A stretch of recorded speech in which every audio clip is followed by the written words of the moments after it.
as we were just discussing, we've heard from Mahmoud Abbas's spokesperson that the phone call between them has taken place already, and that it did contain news of Trump's intention to move the U.S. embassy to Jerusalem.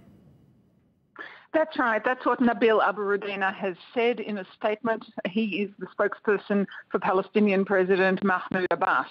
And so we are thinking, the weighing up that must be going on and continues to go on, because we see from these 3 phone calls today to the Israeli leader, to the Palestinian leader and to the King of Jordan, we see that Trump, the President of the United States, has not yet made up his mind finally. He says that he intends to move the American embassy from Tel Aviv to Jerusalem. No mention of when, no mention of what will come with that, a recognition of Jerusalem as the capital or not.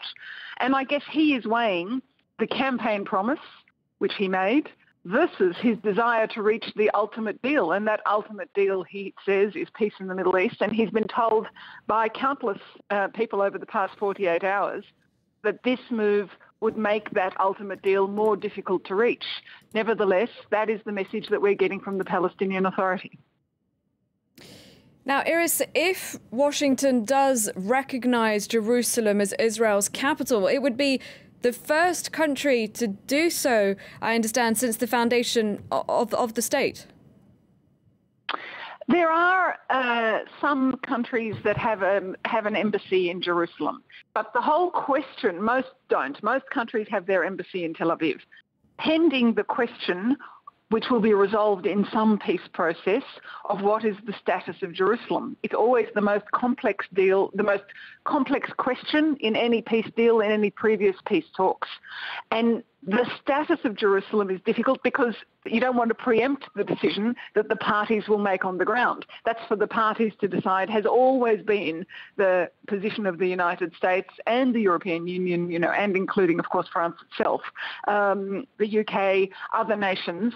Russia, they take this position that we're not going to decide on Jerusalem for the parties. So if Donald Trump makes this move, it's an unusual move, and it puts Washington in opposition to most of the other nations that have diplomatic relations with Israel. All right, thank you very much indeed for clearing that up for us. Iris Makler in Jerusalem.